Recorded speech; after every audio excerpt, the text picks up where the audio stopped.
It out. Yeah, I don't know. I thought we both did it, and then You're live right now. We're ready. Good morning. Welcome to Getting Defensive Friday morning. We are going to be talking about Justin's linebacker rankings this morning, and he doesn't have much time, so I'm going to let him get right into that while I'll pull up his rankings. Hit us up, Justin. Good to see you guys. Let's dive in. So, we've talked recently about linebackers. So I'm only going to hit the top couple fairly quickly. And again, these rookie rankings for me, the ones we're best are really more for redraft. I'll talk about some deeper ones who are going to be lower down on my list. These would be sleepers that I think would work well for long-term dynasty, even though, they may not even see the field this year. There's only a handful, I think, that are going to be, 2 and hopefully 3 down starters early in the season. The first one is one I've mentioned a couple times before, and I know, Gary, you're on the same page with me here, and that's Jamin Davis. They're in Washington. They need a lot of linebacker help. And John Bostic's not getting any younger, and I think he was kind of a plug and play guy for them last year. They've got a lot of linebackers there that they have yet to find a good fit for. Cole Holcomb, I think, is a solid player for them. I could see Davis supplanting Bostic next to Holcomb pretty soon, and that's been a productive spot. Washington, although the stat crew gives them a lot of assists, it's still across the board. They do award a lot of tackles, even though it's about 50-50 solo to assists. So there's a lot of good tackle production there, and obviously he's going to have a lot of clean looks playing in front of that monster D line there. So I like Davis there. My number 2 is going to be Micah Parsons. I think because of what's happening with Leighton Vander Esch. I know that Dallas was not happy with either of those 2 linebackers last year, Jalen Smith and Leighton Vander Esch, particularly in coverage. They also lost Aldon Smith, so they need a little help off the edge, and Micah Parsons can do pretty much all that. I think he's the most complete linebacker in the draft. I think because Vander Esch and Jalen Smith are a little iffy at this point in terms of Dallas's eyes, and they've got a new defensive coordinator, there's a good chance Parsons is going to get on the field earlier rather than later. And I really like his sack and big play upside, because I do believe they're going to have him play the Sam some. I do believe they're going to have him rushing the passer, and that's something that he didn't get to do as much of as I think as he could have in college. Number 3 for me is going to be Nick Bolton going to the Chiefs. Chiefs are in a similar position. We're seeing this a lot around the NFL, where you've got these teams that are struggling to find the right linebacker combination. The linebackers are being tested more and more often in the NFL to cover running backs and tight ends, and now more defensive coordinators are asking their linebackers to blitz so they can create some more creative pass rush schemes, and to find a versatile player who can, somebody like a Micah Parsons we were just speaking about, who can get to the edge and rush a little bit, play, a stacked linebacker position and take on blocks and take on running backs and be able to cover running backs and tight ends. It's really hard to find that type of player. So a lot of teams are trying to mix and match. Kansas City has struggled with that. Anthony Hitchens is not the answer for them, and they know it. They've tried a bunch of different people there. They've got a rotation. They got Damian Wilson from last year's draft, who played a little bit and kind of got more going. I think they want to see Wilson and Nick Bolton be heavier involved and start to move Anthony Hitchens to more of a support or backup role. I don't see Bolton playing 3 downs early. He might not ever play 3 downs or ever 3 downs for this season. But if he's going to play anywhere from, 60 to 80% of the snaps, I think he's got a decent tackle floor. Could be a nice LB3 for you. I would not be surprised if as the season goes on, he moves up the ranks a little bit. Number 4 for me is Zavin Collins. He actually was almost higher than Bolton on my list. I went back and forth on these two. Word out of Arizona's camp is that Collins is set to play the Mike, which means he'd be supplanting Jordan Hicks. I don't think that's as easy as it sounds.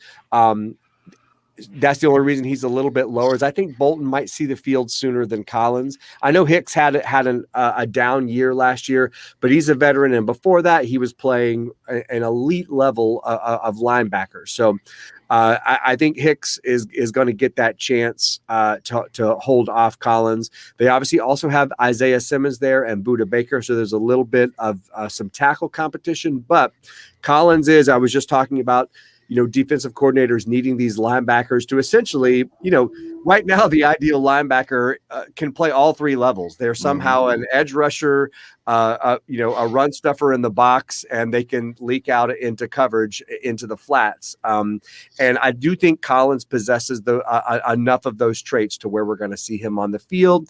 And this could be one of those surprise things where the Cardinals look at Hicks's salary and future and decide in training camp, we get the word that all of a sudden Hicks was released or whatever, because they think Collins can move up. It's happened before, and it could happen in this situation too. I just am not betting on it the way I will the guys above him. Number 5 for me is going to be Jeremiah Owusu Koromoa. He's in Cleveland.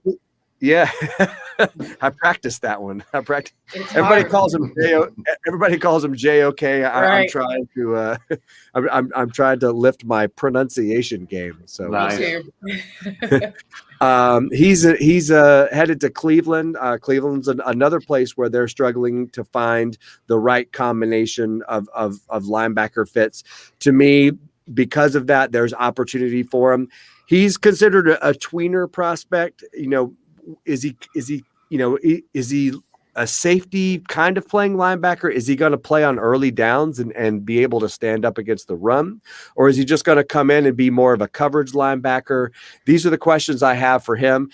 If he develops fairly quickly, there's definitely space for him on that Cleveland lineup to where he's playing, maybe early on it's 30 to 40% of the snaps, mainly coming in sub packages, but I could see over the course of the season him rising. And I definitely think they see him as a future 3-down linebacker. Just might take a couple of years for that. Now let's get into a couple of a deeper picks. These guys need a few things to happen before they're on the field this year, but long term, I like their fits. One is Chaz Surratt there in Minnesota. He's got a lot of upside there. Obviously, they've got Eric Kendricks and Anthony Barr, but Kendricks was banged up last year, and Anthony Barr obviously is getting a little bit older.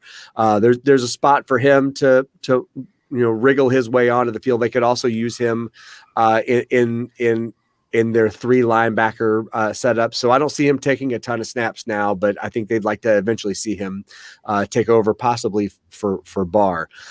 Pete Werner in New Orleans. There's a guy who has a fit. That's another team that has kind of struggled finding somebody to step in next to Davis there. He could be that player. He could be their second linebacker and stick on the field a good amount of time, whether that happens early or not. And also, New Orleans did play a decent amount of snaps with only one linebacker, which of course is going to be Davis at this point. But I could see Werner starting next to Davis right out of the gate. I don't see anyone else on that roster. Zach Bond, I know they liked him. That was their draft pick from last year. He's probably going to be a little bit more of an edge rusher for them. Probably their strong side guy. Right. Yeah, exactly. So I think Werner could slide into the weak side linebacker. Now, Gary, you and I have talked about a lot of these players early on, but this is a guy I definitely wanted to get your opinion on. Do you see Werner starting at weak side out of the gate? Do you see him being able to stick there? What are your thoughts on Pete Werner? Well, me and James, actually, I had Werner in at my 7th spot. James was 1 or 2 higher on him. I mean, I see it, and James did too when we were talking Tuesday, the first time we went through those. And people, there's a reason that I wanted to have Justin on, and we recap these linebackers again. This man's, and what he's thinking is very valuable for IDP.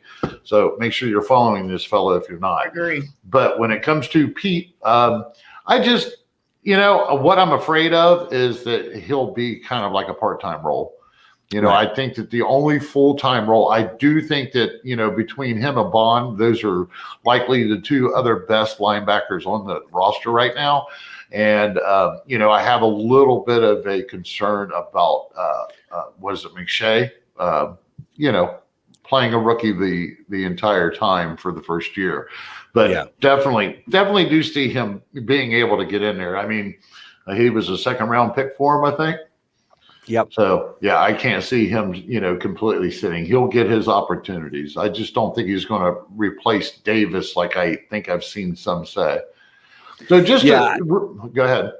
No, I was just saying that I agree. I mean, he's my number 7 as well, and I think the same thing. I don't see him replacing Davis anytime soon. Davis was so valuable for them last year and the year before, and I think he's going to be their 3-down backer. But I see in base, I see Werner as their weak side and Bond as their strong side. The question is when they go to more of like a 5-2 setup, if they go to just 2 linebackers, is it going to be Bond or is it going to be Werner or is it going to be some kind of frustrating mix there, where it just depends, and he'll play 70% one week and then 18% the next week, and which we've seen for the last few years. And last year with that known Alexander was when they made the trade and they got him. I think he got hurt, but when he was healthy, there was actually like games he only played 30% of the snaps. So that can be a frustrating thing to go through. I did want to ask you, okay, so we went through about our top 8 last week, and then we added our flyers, which I understand, folks. Unfortunately, we are on a time limit today, so we just want to make sure we got Justin's rankings and advice out there. But I do have a question. So let me go through my top 5, which is basically what you did. Mm-hmm. I have Davis.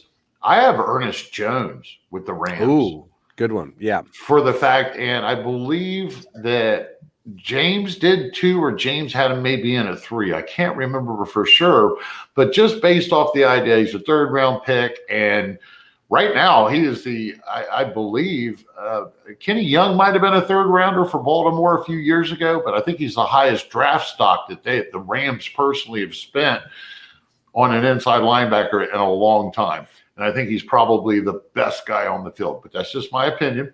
Mm-hmm. These are all splitting hairs, folks, if you don't know when it comes to these, and it's way early in the offseason. Right. But either way, I had Davis, Jones, then I have Parsons for everything that you had mentioned, and then I have Collins for everything that you have mentioned, and then I have who, Roxanne? Jeremiah Owusu-Koramoah. Yeah, that dude. All right. There we go. Yeah. She's my translator. Yeah, I like it. Man. So, and then after that, just to mention, I have Baron Browning and Pete Werner, and I believe James might have had those 2 switched. So, Justin, let me also ask you. You got a few more minutes, right? What do you think? I don't know if you've had the opportunity, so if you have not, please just let me know. I know that I've kind of rushed you into this week. What do you think of Nick Newman with the Chargers?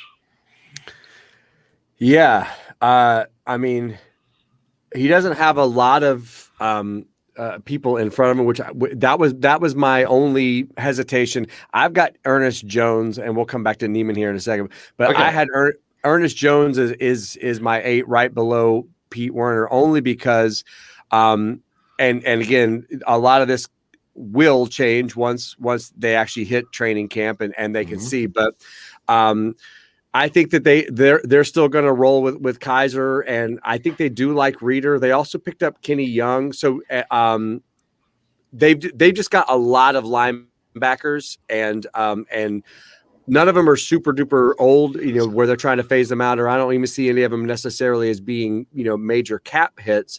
So I think for the Rams, I think Ernest Jones has more traffic to get through. I do think he is more talented than Young and Justin Collins and some guys like that. I think he'll move up fairly quickly, but the Rams last year was another team that played with one linebacker on the field a lot. So how quickly can Jones move up above Reeder next to Kaiser or whatnot? Right. Long term, I like him, and that's a lot of my guys on the back end of my list.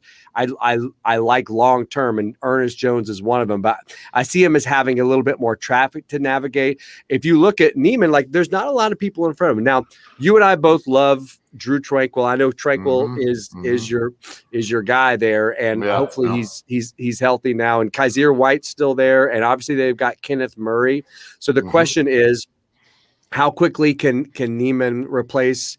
I mean, do you see him really more as a fit to replace White, and then they've got kind of Drew Tranquil, Kenneth Murray, and Neiman out there, or do you see him being able to supplant Murray? When we hit on this and we came up with this is, I want to be clear, for me, this is a dart throw. This is a deep guy. Sure. Yeah, just somebody to keep an eye on, or a really deep format. Maybe put him on a taxi squad, see what happens. James, I believe, I don't know if he actually, I can't remember who his flyers were off the top of my head, but either way, Drew Tranquil, last I checked in on him, which was just recently, he is back to running. His rehab's going fine. So hopefully, go Tranquil. We see him on the field and last longer than one series. Unfortunately, he got hurt in that Bengals game, second series of the first game of the year. I was how heartbreaking was that for you? That was your boy all preseason, and he was all set to. I'm pretty sure I didn't watch any more football. It was like the 1:00 game on Sunday. That happened, because I'm right above Cincinnati. I was done. I was done. I walked away. I'm not even sure. I might have went and bought beer. I'm not sure. Anyways. So what the only reason I feel like that there's a reason to watch, I think Kaiser White, yes, he was productive, but there's been a reason over the last few seasons that he has never been just taking over the starting job. Right. He would have never got the starting job last year if it wasn't for Tranquil going down, because Tranquil and Murray was the first guys on the field. So Murray struggled last year. I mean, we've mentioned this before. I'm like a broken record. He actually got benched at one point in the middle of the season during a game with Miami because he could not run that defense. So I'm looking at it as in for Newman to get his shot, if it's not the strong side linebacker, which we all know in that scheme, at least usually is not worth anything. Can he prove? I think it's more of, can Murray lose the job? Right. Can he be a disappointment? It wouldn't. I know he's a first-round pick, folks, but we've seen this happen. So can he lose the job? Is it Murray's to lose? Is it did they bring Newman in? Will he give him some competition? Granted, he was a 6th-round pick. It's probably nothing more than a depth piece, but I just wanted to see what you thought about that. I don't think you can supplement either one of them off the top. Probably not. It really probably will go with Tranquil's, rehab and how if he can come back at 100%, and Murray's job to lose, apparently. So, in my mind, I think you hit the nail on the head when you said taxi squad. Neiman's the type of player that you want to put on your taxi squad and stash away that no one is thinking about. Nobody's going to draft him. Tuck that guy away, because I don't think it's going to happen much this year. But White and Tranquil, there's a good chance that in 3 years, it's Murray and Neiman running that defense, and if you've got him taxi squatted away, and then all of a sudden, maybe he gets a few snaps toward the end of this year. Right. And then next year he's starting to kind of work his way up, with salary cap issues and things like that. It's amazing how often there is a stud 3 down. We're seeing it now with Jordan Hicks. 2 years ago, Jordan Hicks was they were building their entire defense around Jordan Hicks there in Arizona, and now all of a sudden he might not even start. It happens that quickly in the NFL when you consider cap casualties and things like that. So be looking at White. And yeah, I mean, what if Tranquil, continues to get injured? And I really think White is in trouble in terms of Nick Neiman taking over. The question is, will it be Murray and Tranquil for the next several years, or will Tranquil end up being a cap casualty, or things like that? So I definitely think he's got that path. It won't happen this year. I think it's going to. Well, it could certainly happen if we have injuries. But I think that's somebody where that can happen. Another guy like that for me, he's a bigger name, and some people, were a little disappointed at where he was drafted and who was drafted ahead of him. But I still like him, and I really think, for all the reasons I mentioned earlier about Micah Parsons, with the Cowboys being disappointed with both Smith and Leighton Vander Esch.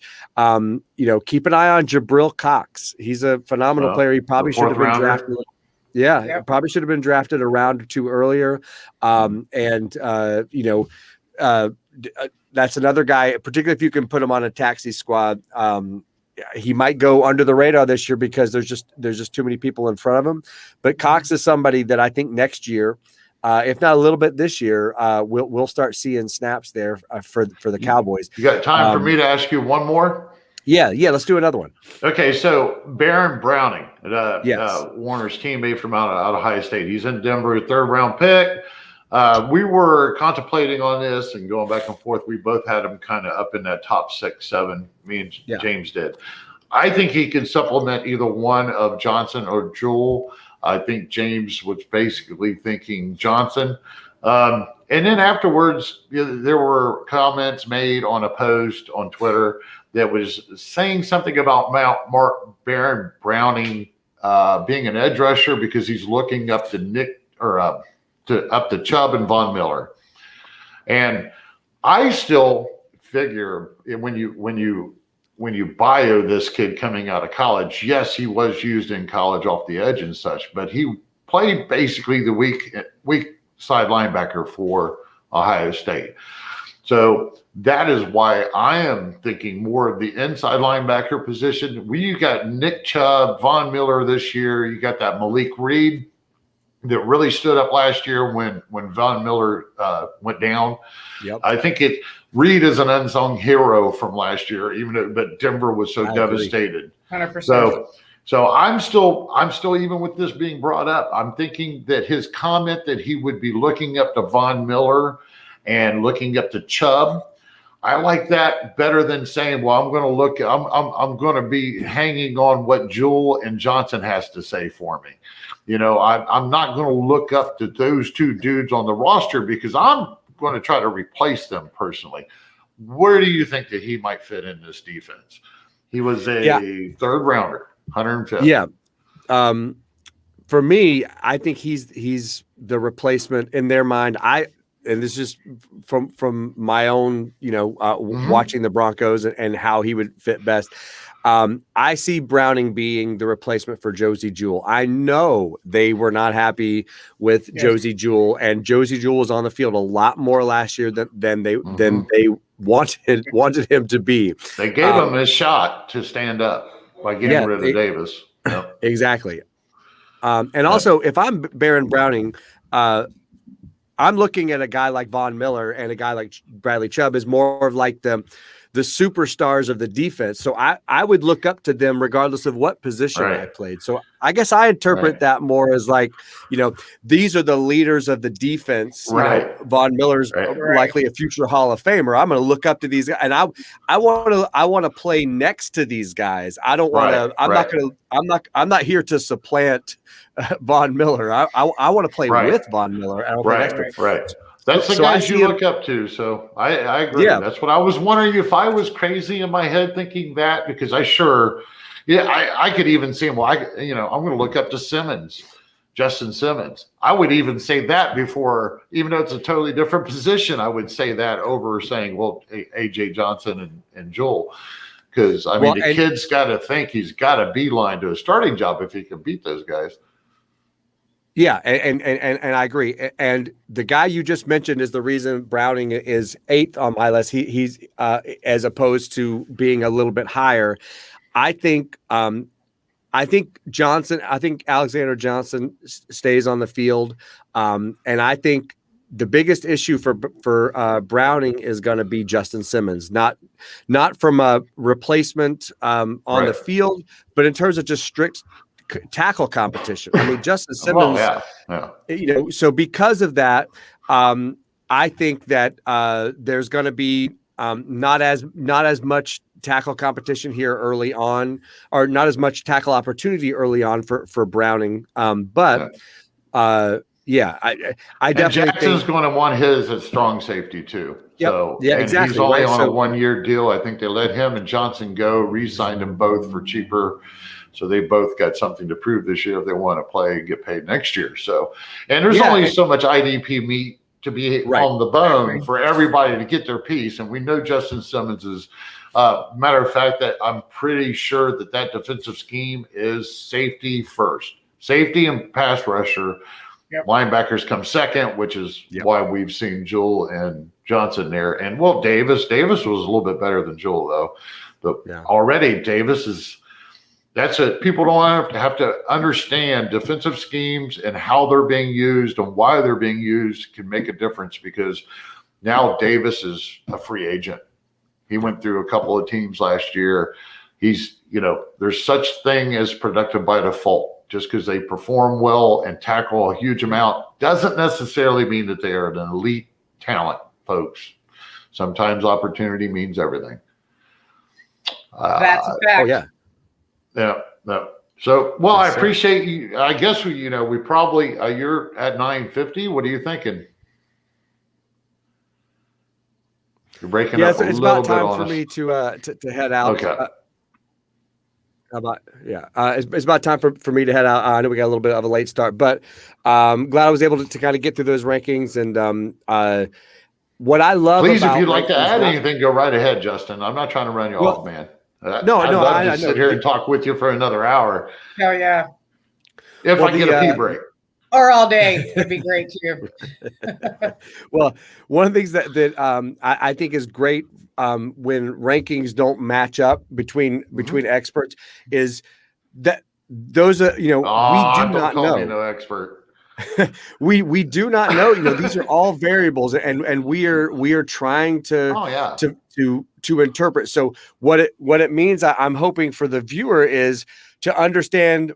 I'm going to highlight certain variables that I'm going to weigh more, and then Gary's going to do the same. So when you go into your draft, you'll be able to see two sides of a situation in terms of playing time and scheme and whatnot. And then also, to me, when the season starts and you start to see players shift and playing time, the percentages start to shift. Right. What you've got here is, Gary's got a way he thinks it's going to go, and I've got a way I think it's going to go, and then for the viewer, you can just basically say, okay, I know that most likely one of these two scenarios is going to happen. So once I see a movement in one direction or the other, I can react quickly because I'm prepared for both of those scenarios. So I'm a big fan of embracing the diversity in everyone's rankings. Exactly. That's why I wanted to go over linebacker again with you. And Sam Lane was supposed to join us today. You guys might know him on Twitter as Stumpy, but he unfortunately was sick. But you, Johnny the Great, James, that's why I was hoping. And we might actually go over this again in a couple more weeks, because we all know it's a fluid situation. There are still free agents out there that could be signed. There are still players that could be released. That could just shoot somebody else up the board. So, and having, I never take what I say as the written law. And I learn it just as much from listening to people like Justin here, or Johnny the Greek, or James is an up and comer to help me, especially when it comes to rookies. So, folks, take everything, put it together. Hopefully when you're sitting there drafting early right now, this information helps you make the right choice. Absolutely. Guys, it was a blast talking to you as always. I can't wait to do it again soon. Yep. And hopefully next next Friday, I got you penciled in. Yes, sir. See you then. All right. Well, I'm done. Thanks, folks. Bye, Justin. Bye, Gary. Bye. Bye, Everyone guys. have a good weekend. See ya.